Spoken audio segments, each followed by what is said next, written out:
Live from New Delhi, you're watching the India NewsNight, India's voice to the world. I'm Lipakshi Khurana, coming up in the next hour. Indian Prime Minister Narendra Modi speaks with US President Joe Biden, reiterates the path of dialogue and diplomacy for solution to Ukraine conflict. Both stress ensuring safety for Hindus in Bangladesh. Ukraine mulls response as it faces acute electricity and water supply outages after most massive Russian attack.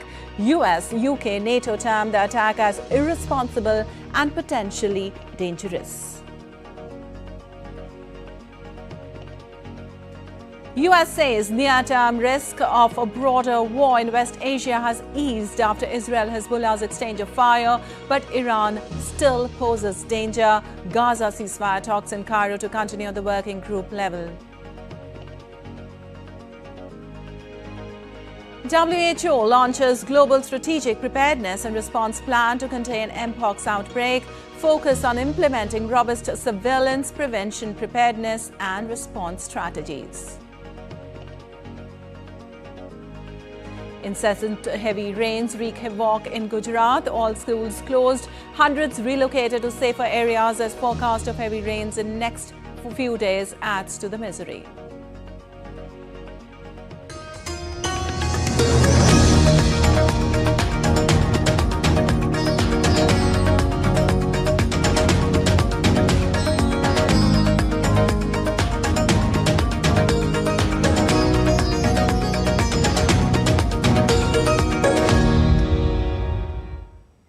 On to the details now. Prime Minister Narendra Modi received a telephonic call from US President Joe Biden on Monday. Prime Minister conveyed his appreciation for President Biden's deep commitment to the Indo-US comprehensive global strategic partnership, which is based on shared values of democracy, rule of law and strong people-to-people ties. The leaders reviewed the significant progress in bilateral relations and highlighted that India-US partnership is aimed at benefiting the people of both countries as well as the entire humanity. The two leaders had a detailed exchange of views on a number of regional and global issues. While discussing the situation in Ukraine, Prime Minister briefed President Biden on his recent visit to Ukraine. He reiterated India's consistent position in favor of dialogue and diplomacy and expressed full support for early return of peace and stability.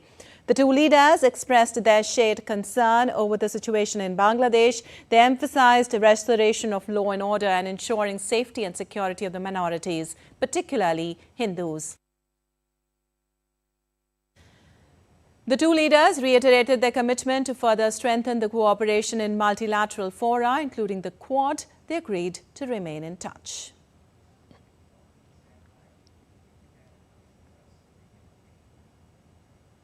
And for more, we have Nick Harper joining us from Washington, D.C. and we have Akshay Dongre joining us from New Delhi. Well, good morning to both of you. Nick, a very important phone call after PM Modi's recently returned from a trip to Kyiv. Various regional and global issues were discussed, including the situation in Ukraine. Can you tell us more on that? Yeah, huge amounts in this phone call. Obviously an important phone call, an opportunity for the two world leaders to touch base, to reaffirm that important commitment they have for one another. But also the timing of this, crucial, coming off the back of that historic visit by PM Modi to Ukraine and to Poland, something that the president was very quick to praise. We're told, according to the White House, that the two men spoke about it and the president commended the Prime Minister for his historic visit, and that they also, between them, urged a message of peace. We know that as part of PM Modi's trip to Ukraine, there was that push to try and achieve peace talks between Ukraine and Russia, India trying to be the peace broker in that. And during this phone call between the President and the Prime Minister, we're told that they both supported a message of peace and ongoing humanitarian support for Ukraine, including its energy sector. I think it's important to reaffirm really that joint commitment from both leaders, making it very clear that they are standing with Ukraine, but they are trying to push for peace at a time when we have seen the conflict widen, especially in recent weeks with Ukraine's attacks into Russian territory. All right, joint commitment by both the leaders for peace. All right, Akshay, my next question to you. The two leaders also discussed the India-US Comprehensive Global Strategic Partnership. How deep was the conversation on that? Well, you have broadly discussed, or rather told us about the major points that the two leaders discussed as far as the telephonic conversation is concerned. But if we are looking at the major points that were highlighted as far as President Biden is concerned, then we are looking at the Indo-Pacific region and the Indian Ocean region that continues to remain a talking point for both the countries as far as enhancing their cooperation in various fields are concerned. When we look at the West Asian region that has been in turmoil, or the ongoing Ukraine war, both the leaders have had their own ideas as far as how to bring about an end to these conflicts, as far as these two major conflicts brewing in the world are concerned. The other topics that were discussed by the two leaders were, the defense cooperation, and we recently saw Rajnath Singh, the defense minister, also visited US. Right. He had discussions with Lloyd Austin. He had discussions with Jake Sullivan as well, as far as enhancing India and US joint defense cooperation, strategic cooperation are concerned. So a lot of points were discussed as far as improving the relation between the two countries, strengthening defense cooperation and trade ties overall as well. So a lot of points were discussed, but the key issues that remain in focus were the trip that our Prime Minister made to the US, and how, as far as the ongoing conflicts are concerned, both the countries can work together to ensure a longer-lasting peace as far as these key regions are concerned in the world. Right. Nick, you spoke about the important timing of the conversation. Both leaders are also committed to further strengthen the Quad framework. What headway was made on that? Yeah, interesting that the Quad came up, but perhaps not surprising. It has been very much front and centre of President Biden's foreign policy in the last 3.5 years since he came into office. Really that determination to strengthen the Quad relationship with India, Japan and Australia, the four countries really working behind the scenes and together to try and counter the influence of China in the Indo-Pacific. It's something that undoubtedly the US and India are both concerned about. It's not clear whether they made any new headway or any new commitments, as it was just two of the four countries taking part in this phone call. But the very fact that it was mentioned by the White House in the readout afterwards, listing the key points that they discussed, shows how important it is for President Biden. I think it's worth bearing in mind as well that we know President Biden is now an outgoing president. He's not seeking re-election. But here he is having this phone call at an important time, about 10 weeks before the election, making it clear that the Democrats, and therefore by extension the Democratic Party candidate Kamala Harris, is committed to that relationship with India, with that defence ties, the trade ties, but both countries looking out at global conflicts and seeing what they can do, making it clear that he is outgoing. But if Kamala Harris were to come into office, there is that idea of continuation within the Democratic Party to remaining in a strong position of maintaining those strong relationships and ties with India. All right, maintaining those strong relations, yes. Akshay, PM Modi reiterated that solutions to conflicts cannot be found in the battlefield, and a wide-ranging burning issues were also discussed, were taken, including the situation in Bangladesh. Can you tell us more on that? Well, Bangladesh has remained a key point of the conversation that the two leaders had, because the kind of conflict and the kind of chaos that we have seen erupting in Bangladesh has been unprecedented in the history of the country. Both US and India are key players as far as allies are concerned of the previous government as well as the current government. What US says, what India does, both of these matter as far as the domestic politics of Bangladesh is concerned, and the kind of chaos that we have witnessed clearly has a direct repercussion on the security of India as well as Bangladesh's growing ties with China. So that has been a key concern not just for India but for US as well. There have been statements coming in from Bangladesh as far as US involvement is concerned regarding the ongoing political instability and how US has also been a key player as far as the opposition ties are concerned. So there were discussions on Bangladesh, there were discussions on Ukraine, and there were discussions on the West Asian turmoil too. So while at a time when both of these countries are trying to enhance relationship, they also have to keep an eye on the growing instability as far as the wider geopolitical landscape is concerned. So one being the oldest democracy, one being the largest democracy. The two countries have had discussions and they have had their own stakes as far as bringing about peace to these conflicts are concerned. So yes, both the US and India, when these leaders they had their telephonic conversation, a lot was discussed as far as the wider global peace issues there. Right. India, US both are close strategic partners too. Thank you so much, Nick and Akshay, for all that information from there. And moving on, at least 6 people have been killed after Russia launched a massive attack across Ukraine. Russia hammered locations in the Ukraine's east and west, putting a huge strain on Ukraine's energy grid. The attack comes after Ukraine celebrated independence from the Soviet Union on Saturday and almost 3 weeks after Ukraine started its incursion of Russia's Kursk region. Dasha Chernyshova is in Moscow with more.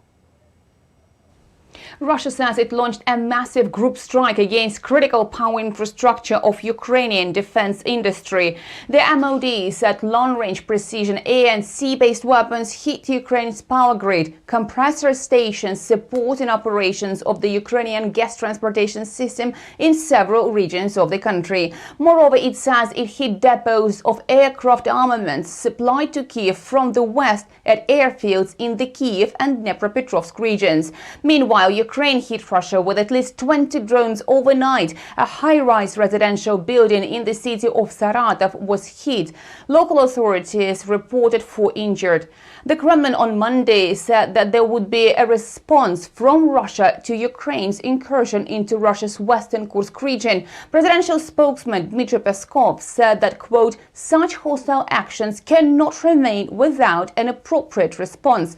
He said that the response would not be a separate decision. The Kremlin also said that the idea of ceasefire talks with Kyiv is no longer relevant. He dismissed media reports that there had been some kind of ceasefire talks between Moscow and Kyiv. In Russia's Belgorod region, the authorities announced the closure of another 3 border villages for the residents because of difficult operative situation. Dasha Chernyshova in Moscow, reporting for DD India. And Ukraine's President Volodymyr Zelensky said Ukraine decided to further strengthen the direction of the eastern strategic hub of Pokrovsk that has seen an intensified Russian military push recently. He said on Monday that he was briefed by his army chief on the situation in the area. Today, I began the day with a separate, lengthy conversation with the Commander-in-Chief Syrsky. We discussed in detail the repulsion of the missile strike, our response to Russia, which we are preparing, the use of F-16s and the operations in the Kursk region. We continue our actions in designated areas exactly as Ukraine needs. Over the day, we have gained more control and there has been another replenishment of the exchange fund. Well, NATO strongly condemned what it called Russia's ongoing attacks against Ukraine after Poland said a drone likely entered its airspace during a Russian attack on Ukraine early on Monday. NATO spokesperson Farhad Dakhlahala said that Russian drone fragments and missiles have been found on Allied territory on several occasions and added that these acts are irresponsible and potentially dangerous. And US President Joe Biden denounced an outrageous Russian assault on Ukraine's power grid Monday, vowing Moscow would never succeed in its ongoing war and pledging continued support to Kyiv. Biden's comments followed an earlier condemnation by White House National Security Council spokesman John Kirby, which denounced efforts to plunge the Ukrainian people into darkness as the fall sets upon us. British Foreign Secretary David Lammy condemned Monday the latest Russian attacks on Ukrainian civil infrastructure and said he was deeply saddened by the death of Reuters employees in strikes in eastern Ukraine.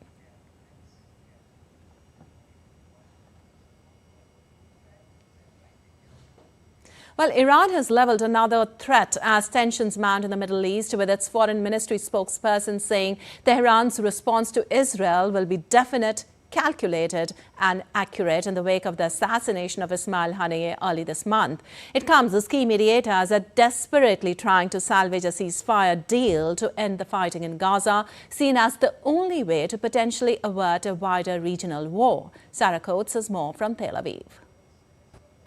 Concerns over a wider escalation continue to mount right across the Middle East, with red alert sirens ringing out in these largely evacuated northern communities of Israel on Monday, with Israeli warplanes also conducting strikes in southern Lebanon, saying that they've been hitting Hezbollah weapons storage facilities and other infrastructure. Well, it comes as Iran continues to level threats at Israel over the assassination of Ismail Haniyeh. He was the head of Hamas's Politburo, with that killing blamed on Israel. Now, Iran's foreign ministry has come out to say that the response will be definite and calculated, adding that Iran doesn't seek to increase tensions. However, it is not afraid of it.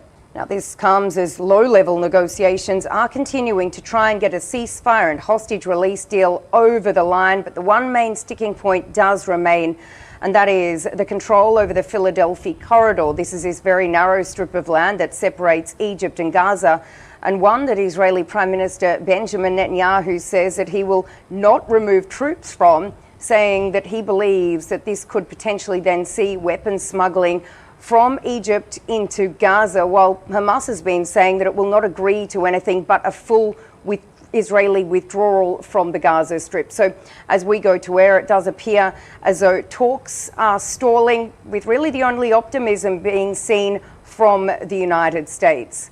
Reporting from Tel Aviv, I'm Sarah Coates for DD India. And still to come on DD India News Hour. UN Secretary General Antonio Guterres issues a fervent appeal to save the seas, flags the dangers of rising ocean temperatures from Pacific Islands Forum in Tonga. US National Security Advisor Jake Sullivan to visit China amid rising tensions, discussions to cover a wide range of issues. And we'll tell you all about the largest Japanese food event, Japan Fest, in New York, as thousands attend.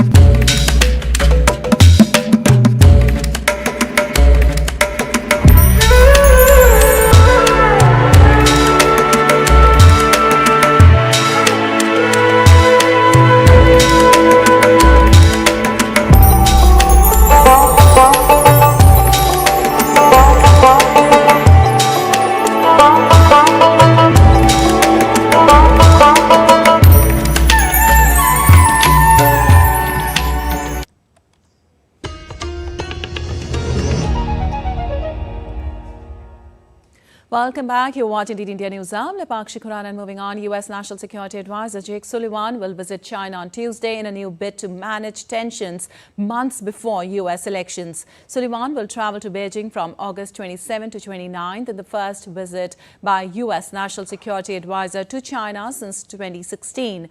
The Democratic presidential nominee, Vice President Kamala Harris, would be expected, if she wins, to continue Biden's approach of seeking dialogue with China while also maintaining pressure.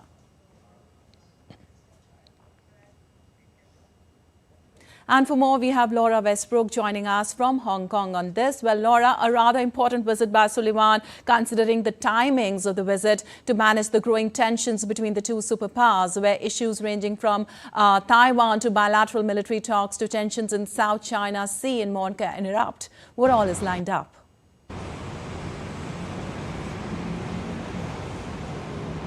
Yeah, that's right. This is the latest high-level visit that's aimed at diffusing those tensions. The US says that this visit is all about maintaining the channels of communication as they seek to manage this incredibly important relationship responsibly. They're expected to discuss areas of cooperation, for example, when it comes to fentanyl, but also areas where they are locked in disputes. For example, the future of Taiwan. China claims Taiwan as its own, and it says that this is very much a red line that it does not want to see crossed. They're also expected to discuss military-to-military communication, as well as the future of artificial intelligence and improving cooperation around that issue. Also on the table is a possible discussions about a final meeting between US President Joe Biden and Chinese President Xi Jinping. The two last spoke on the phone in spring and met in November in California last year. All right. Also, Sullivan's trip comes just ahead of the November 5th US presidential election, where the competition with China has emerged as a key foreign policy issue. How will this visit address that?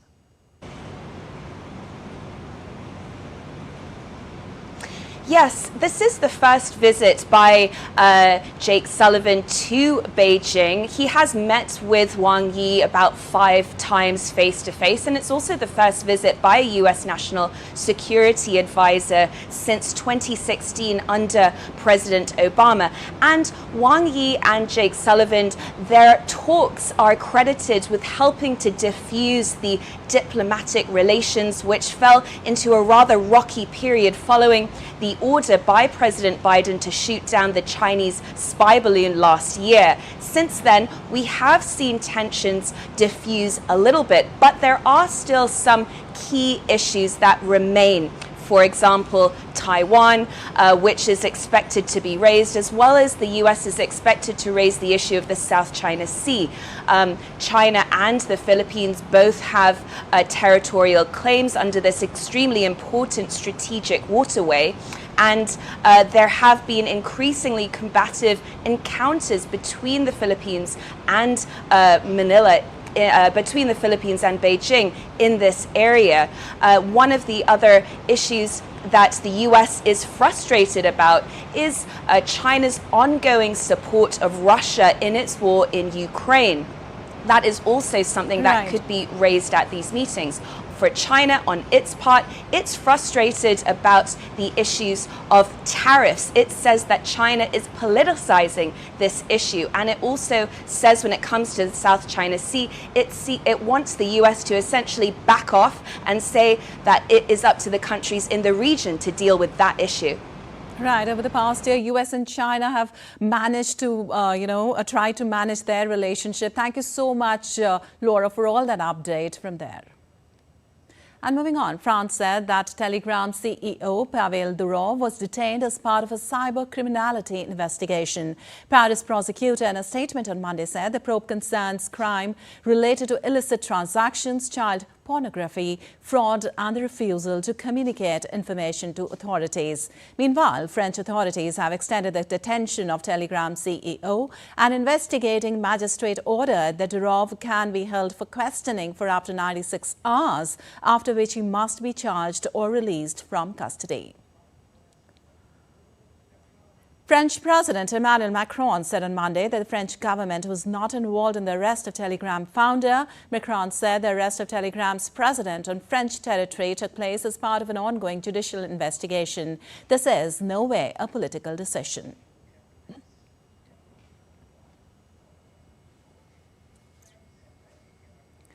Well, the French president has ruled out the new Popular Front forming a government despite the leftist alliance winning the greatest number of seats in the snap election in July. Emmanuel Macron says that a new round of consultations with party leaders to try to agree on a possible coalition will start on Tuesday. DD India correspondent Ross Cullen reports for more from Paris on this. Well, Monday was the second day of consultations between the French president and French party leaders. He had already met government representatives and also representatives from the leftist opposition and centrist, centre-right opposition on Friday. Today was the turn of Mr Macron coming face-to-face with the far-right opposition with party leader Jordan Bardella, National Rally heavyweight Marine Le Pen and also Eric Ciotti. Now, he was the leader of the centre-right Conservatives, but he, in a surprise move just on the eve of the election, said that he was going to form an electoral alliance with the far right, to the dismay of many of his centre-right Conservatives. And he was also there on Monday at the Elysee Palace, and he said he believes that a second round of negotiations will be needed before France can inch towards the possibility of forming a government. He and the far-right National Rally leaders who were in the Elysee Palace on Monday did say that if Mr Macron wants to appoint a government from the left, governments are potentially composed mostly of representatives from the new Popular Front, then that government will be subjected to a motion of censure, a no confidence vote, as soon as it gets going in October. The National Rally saying they would absolutely not stand for having a government from the left wing. Although they came third overall in the election, in the snap election on the 7th of July, the National Rally do have the biggest number of MPs just alone as a single party. So their party leader Jordan Bardella and their heavyweight Marine Le Pen really feel that they do have a lot to gain from this. They have a lot of standing and they need to be listened to by the French President Emmanuel Macron. But so far, as of Monday, after 2 full days of discussions, we do not yet have a Prime Minister confirmed to take over the reins from Gabriel Attal, who is continuing as Premier in a caretaker role only. And we do not also have the formation of a government anytime soon, but Emmanuel Macron has been expected to try to name a new Prime Minister before the end of this week. Ross Cullen in Paris reporting for DD India. Well, the death toll in multiple cases of terror attacks reported in the Balochistan province of Pakistan crossed 70. As per the latest reports, at least 73 people were killed when terrorists attacked police stations, railway lines and highways. Pakistan's military said 14 soldiers and police and 21 terrorists were killed in retaliatory operations. Rail traffic with Quetta was suspended on Monday following blast on a rail bridge in the town of Bulan, linking the provincial capital to the rest of Pakistan, as well as on a rail link to neighbouring Iran. And Japan is on high alert as Typhoon Shanshan nears and could make landfall in western Japan, most likely from Tuesday through Wednesday. Warning the residents, Japan's weather agency urged them to prepare for strong winds, high waves and heavy rainfall. The typhoon is currently moving over the ocean near the Japanese island of Amami Oshima and could escalate into a very powerful storm later this week.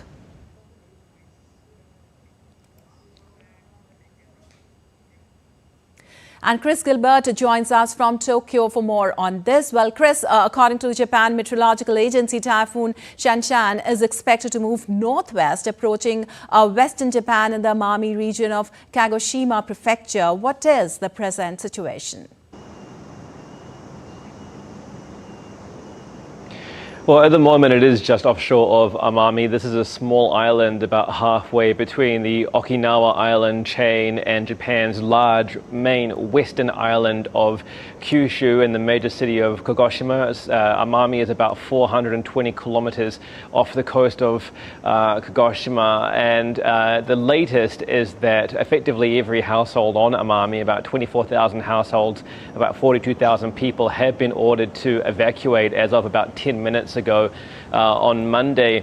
The local authorities effectively gave these households the heads up to prepare, especially to prepare older people who may be less mobile to move to evacuation centres, and that order has just come through because this storm is bringing torrential rain.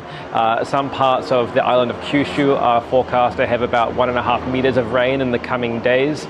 It's bringing storm surges, it's bringing higher waves, but it's also bringing very strong winds, gusts of up to 60 meters a second, and there are concerns that many of the older homes on Amami Island may blow over.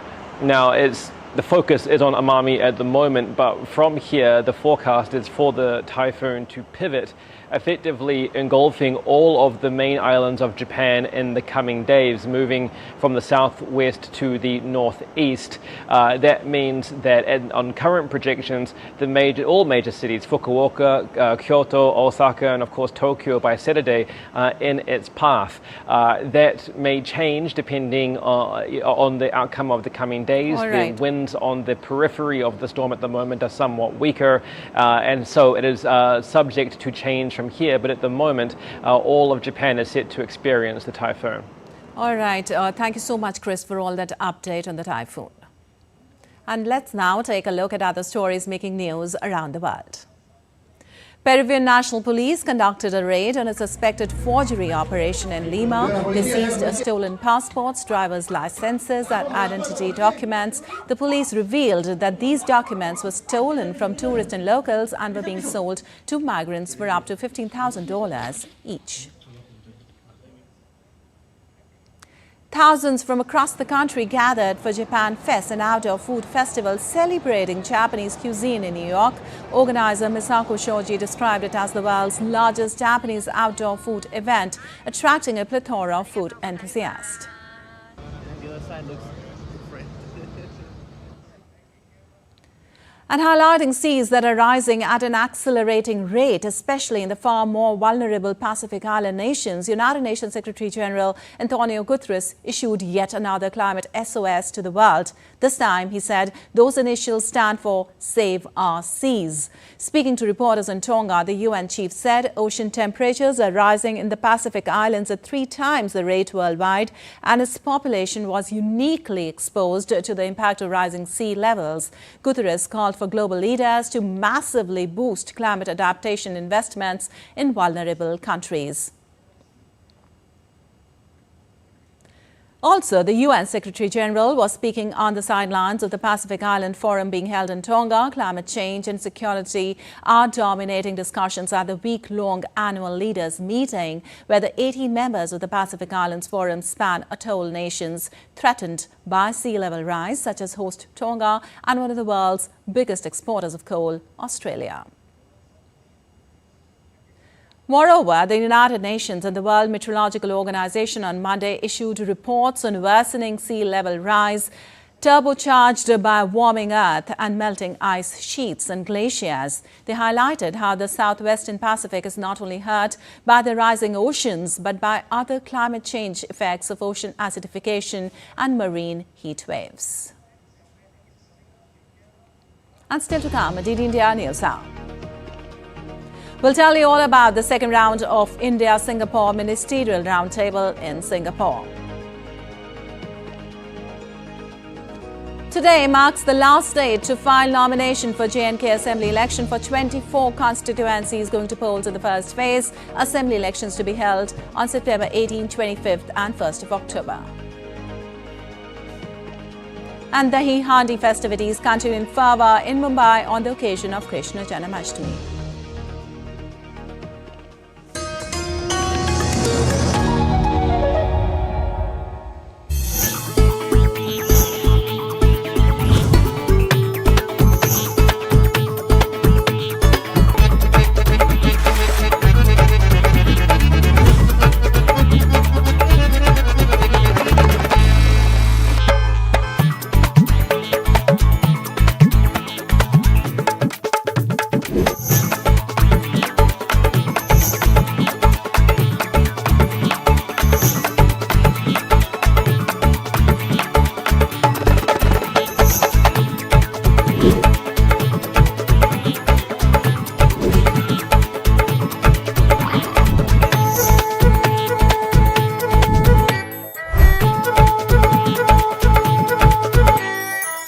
to Jaipur.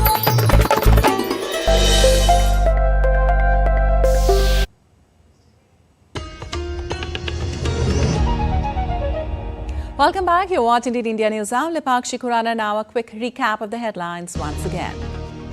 Indian Prime Minister Narendra Modi speaks with US President Joe Biden, reiterates the path of dialogue and diplomacy for solution to Ukraine conflict. Both stress ensuring safety of Hindus in Bangladesh.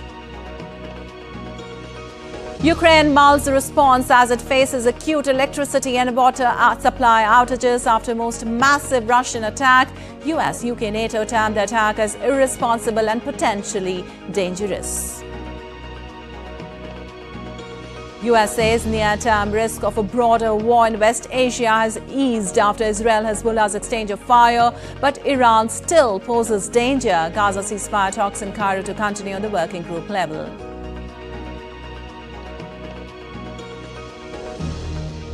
WHO launches global strategic preparedness and response plan to contain mpox outbreak, focus on implementing robust surveillance, prevention, preparedness and response strategies.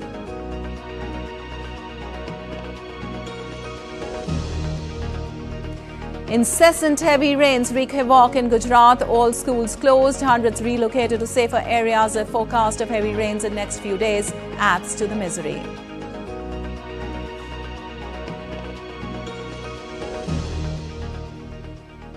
Well, the World Health Organization has launched a global strategic preparedness and response plan to stop human-to-human transmission of mpox.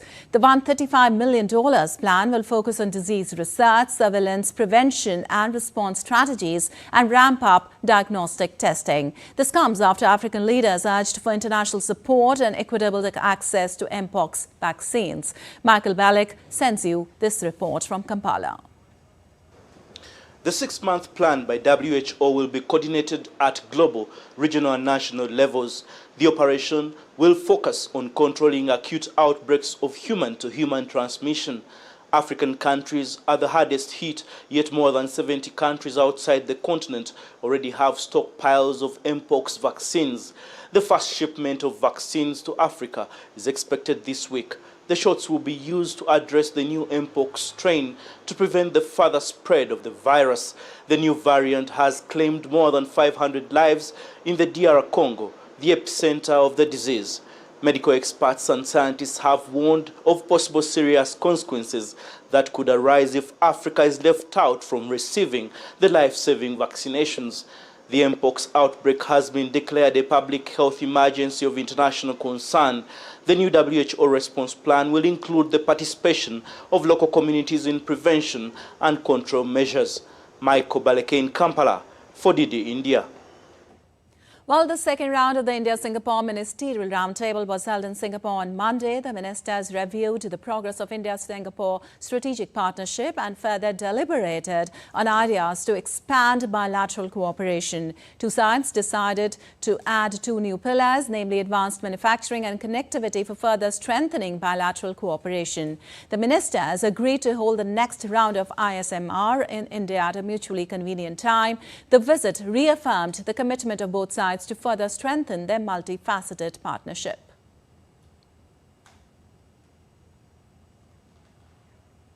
And India's Minister of External Affairs, Dr. S. Jaishankar, will today hold bilateral meeting with Brazil's Minister of Foreign Affairs, Moura Vieira, in New Delhi. The leaders will discuss on how the two nations, as part of the Troika, can take forward key G20 outcomes from India's G20 presidency last year. Dr. Jaishankar and his Brazilian counterpart will also co-chair the 9th India-Brazil Joint Commission meeting in New Delhi. Well, Brazil has assumed the presidency of the G20 until November 2024. The G20 Troika during the Brazilian G20 presidency in 2024 will comprise India, Brazil, South Africa. Brazil will host the G20 Leaders Summit in Rio de Janeiro on November 18th and 19th. And now some updates on the assembly polls in India's Union Territory of Jammu and Kashmir. Today is the last day for the filing of nomination for the first phase. 24 assembly constituencies will go to polls in the first phase on September 18th. Congress Party late on Monday released a list of 9 candidates for the ensuing Jammu and Kashmir assembly polls. India's ruling Bharatiya Janata Party released a list of 15 candidates on Monday. The list comprises of names of candidates for first phase of polling scheduled to be held on the 18th of September. Well, elections in the region will be held in 3 phases on the 18th of September, 25th of September and the 1st of October. Results are to be announced on the 4th of October. This is the first time elections will be held in the valley after the revocation of Article 370 in 2019. And for more on this, we have Tahir Nadeem Khan from Srinagar joining us. Well, Tahir, the assembly election, the first to be held in Jammu and Kashmir since the abrogation of Article 370 in 2019, will be held in 3 phases. As we know, the last date for filing nominations for the first date is today, and the scrutiny will take place tomorrow, that is 28th of August. Who all are expected to file? Well, ma'am, right now I am standing at this premises, which is going to be the hub of activities entire day, because in Bhadrawa constituency, which is going to poll on it in the first phase, 20 candidates have procured their nomination papers, but only 2 of them have filed so far. So 18 those candidates are going to file their nomination today itself. So today is going to be a very hectic day because, as you said, that the mainstream political parties, including BJP, Congress, National Conference, they all announced their candidate yesterday itself. So today is the last day, and this is going to the this premise is going to the hub of activities, and all the those remaining candidates, 18 candidates, will file their nomination paper in this premises, which is the returning officer of Bhadrawa constituency. So, if you talk about this Chenab region, there are 3 districts, Ramban, Kishtwar and Doda, having 9 assembly constituencies, which are going to poll in first phase. So enthusiasm is very high. People are eagerly waiting for these elections because after abrogation of Article 370, this is the first time they are going for polls. So mainstream political parties, including Bharatiya Janata Party, Congress, National Conference, PDP and Democratic Azad Party, all the candidates will file their nomination today itself. Only 2 candidates who are independent, they have filed their nomination so far. All right, you said it's going to be a hectic day today, hub of activity where you're standing. How electric is going to be the atmosphere? The atmosphere is very high because all the security arrangements are in place. Extra security has been called up. And if we talk about Bhadrawa, is the where we are standing right now. This is the largest constituency within the district, which having 1,24,000 and 568 registered voters here, and 196 polling stations have been established across the constituency, with Kaljugaskar the highest polling station. That means that is 11,000 feet above sea level. And if you can see, the Election Commission has made all the arrangements so that smooth polling could be done. One polling station, which is named Chonchlu, there are only 163 voters. For them, a polling station had been established there. So enthusiasm is very high. People were eagerly waiting, and confusion was also there. As you already said, that list of candidates for the first phase, today is the last day of filing nomination. Yesterday evening, they managed to announce their candidates. And as far as said the contest, eagerly it was, earlier it was being said that contest will be between BJP and India Alliance. But they could not reach to a complete consensus, and 6 candidates in the first place, both the parties are fighting elections, and they have named it a friendly contest, including Bhadrawa, from where the sitting MLA who won election last time, Dilip Singh Parihar of BJP, he will also, he is in the contest, and from this Indian National. Yeah. All right, so a lot of excitement among the people there. Thank you so much, Tahir, for joining us and giving us all that information. And moving on, India has refuted rumours and efforts to create misunderstanding in Bangladesh that flooding was caused by uncontrolled opening of sluice gates of the Farakka barrage. India suggested such efforts must be countered with facts. On Monday, India's External Affairs Ministry spokesperson Randhir Jaiswal said that fake videos, rumours and fear-mongering is being done to create misunderstanding between India and Bangladesh. He said that all data related to water is shared with the concerned Joint River Commission officials in Bangladesh on a regular and timely basis, and has been done this time as well. He refuted the baseless rumours that gates of Farakka barrage were opened suddenly. He said that this is a normal seasonal development that takes place due to increased inflow from from heavy rainfall in the Ganga River Basin catchment areas upstream. He further clarified that Farakka is only a barrage and not a dam. No water can be stored in face of heavy rains in the Indian side. Whenever water level reaches the pond level, whatever inflow comes, it passes. It is merely a structure to divert 40,000 cusecs of water into the Farakka Canal that is carefully done using a system of gates on the main Ganga Padma River, while the balance water flows into the main river to Bangladesh.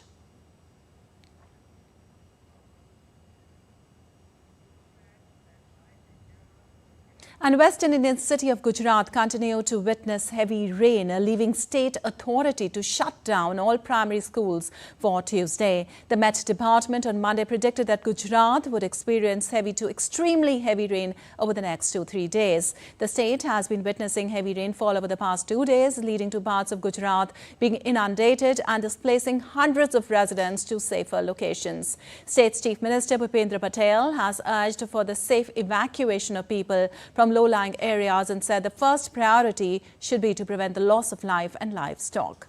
National Disaster Response Force and State Disaster Response Force have been pressed in service for relief and rescue.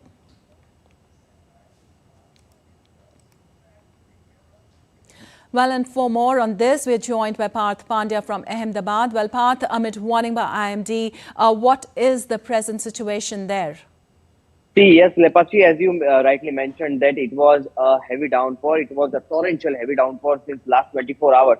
Nobody expected. Yes, it was the prediction of IMD that heavy downpour will be noticed, but nobody expected that this much will be the intensity of the rain. See, if you talk about the last 24 hours, it is completely devastating situation in the Gujarat, especially if you talk about the southern Gujarat region of the Navsari, Valsad, etc. And today also the Saurashtra region. Yesterday, the NDRF chief took a press conference and he told that more than 1,600 people has been rescued by NDRF. 13 team of NDRF, 22 team of SDRF has been on standby mode in all over the separated portion of the Gujarat. Today, if we talk about the rain situation, yesterday it was almost 10 to 12 inches in the Vadodara, Surat, Navsari, Valsad, Bhavnagar, Amreli. In Ahmedabad also, where we are standing right now, it was almost 7 to 8 inches in the 4 to 5 hour of span. As you can see behind me, it is completely rainy and urban flooded right now. More than 65 to 70% of the roads of the Ahmedabad has been urban flooded completely. The commuters, the daily workers, the person who is doing job and something like that, they are facing severe conditions because it is like that the vehicle is being completely damaged by this sort of water. Today also IMD has issued a red alert like situation, not only today, till 30th of August it is completely like a rainy situation in the Gujarat, and the administration is keeping an eye on it, and let's see what happens in the upcoming span of time. Right. Also, schools have been closed. NDRF is in full action, as you said. Any more precautions or advisories issued there? See, one main advisory has been issued by the local administration as well as the NDRF team is that stay away from the drowny type of areas where there is so much of water accumulated in the roads. Stay away from the structures which are a bit risky. These two type of advisories has been issued, and yes, the schools all over the Gujarat has been closed for this time, and more precautions are being taken up by the administration because it is literally heavy downpour. And today, one more important thing I would like to add is it is so much windy. It is almost 55 to 60 kilometers per hour. The wind speed is, so it is completely unmanageable. I don't know how will they manage, but it is very much risky right now. All right, Par, thank you so much for all that update from there. And moving on to Tripura now, where flood situation has eased with flood water subsiding now. The number of relief camps have also come down to 471. At present, there are 70,000 people taking shelter in these relief camps. The state government has requested the central government to send an advance interministerial central team to the state for the on-the-spot assessment of damage caused due to recent floods.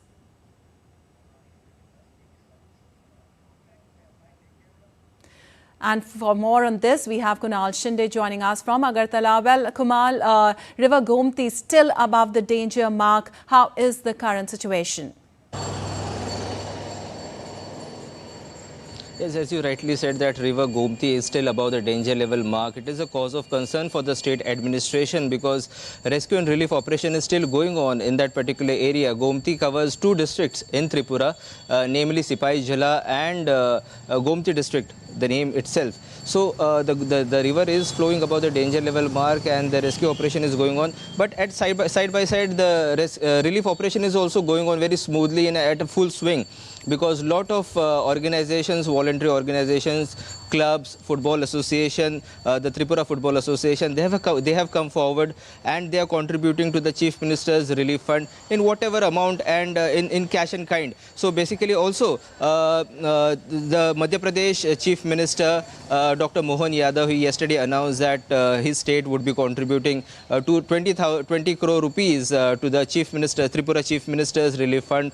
Besides that, Yogi Adityanath, the Uttar Pradesh Chief Minister, he has also announced that his state will contribute 10 crore rupees. Apart from that, Biplab Kumar Dev, who is the Member of Parliament, Lok Sabha Member of Parliament from the Tripura West constituency, he has announced that he will be contributing 1 crore rupees. So apart from that, he has also distributed more than 5,000 food packets in the flood affected areas. So it is an important step from the point of view of the rescue and relief operation. Apart from that, what I want to mention over here is that 70,000 people are staying at the shelter homes, and there were 500 shelter homes when the flood wreaked havoc, but now it has come down to 471.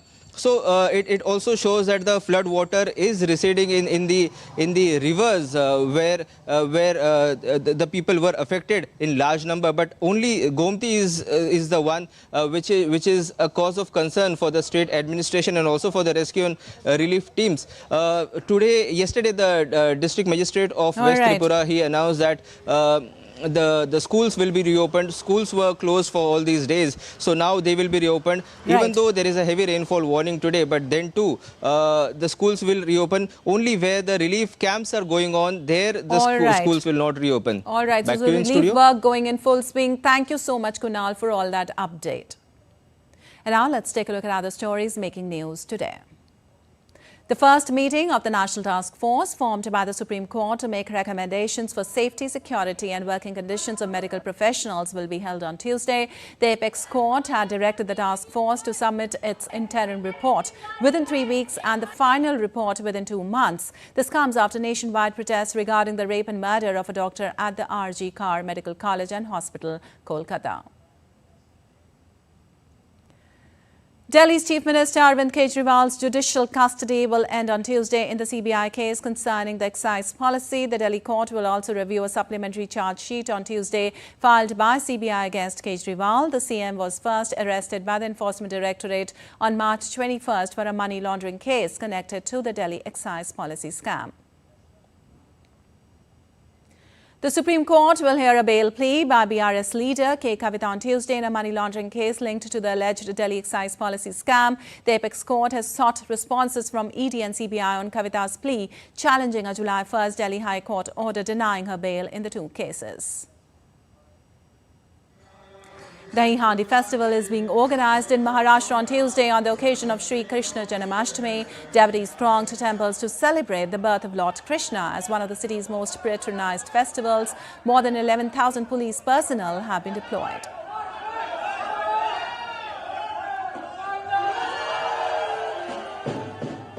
And you're watching DD India News Hour. Time now for some sports news.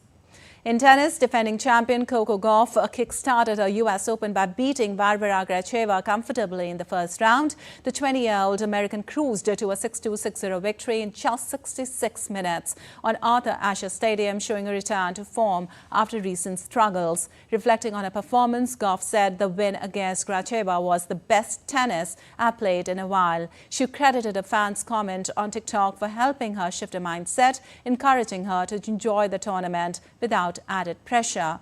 Gauff's next challenge will be against German veteran Tatjana Maria in the second round after Maria defeated Argentine qualifier Solana Sierra 6-2, 6-3. Jan Choinski fell short in an epic 5-set thriller during his US Open debut against Spain's Roberto Carballes Baena in the first round. British qualifier Choinski nearly pulled off a stunning comeback on his US Open debut, but lost to Roberto after losing steam later in the game. Choinski, ranked 276th, fought back from 2 sets down, but ultimately fell short due to unforced errors and missed break points. He expressed satisfaction with his performance despite battling illness leading up to the match. The US Open is also notable as the first major tournament since Paris 2024, and Choinski was the first British player in action on day one at Flushing Meadows. And Argentine taxi dancers are helping tourists visiting Buenos Aires to navigate the complex vagaries of the tango scene. The taxi dancers, who are professionals, offer private lessons and accompany novice dancers for a night out on the town.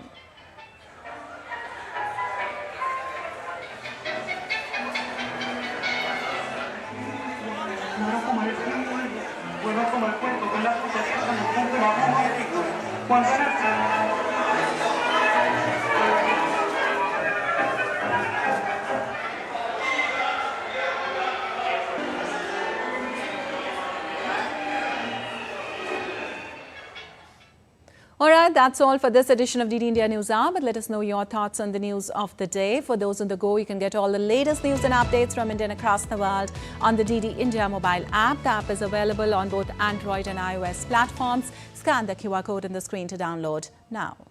We'll be back with more news as it breaks here on DD India. Lipakshi Kurana from all of us here in Delhi. Thanks for watching DD India News Hour.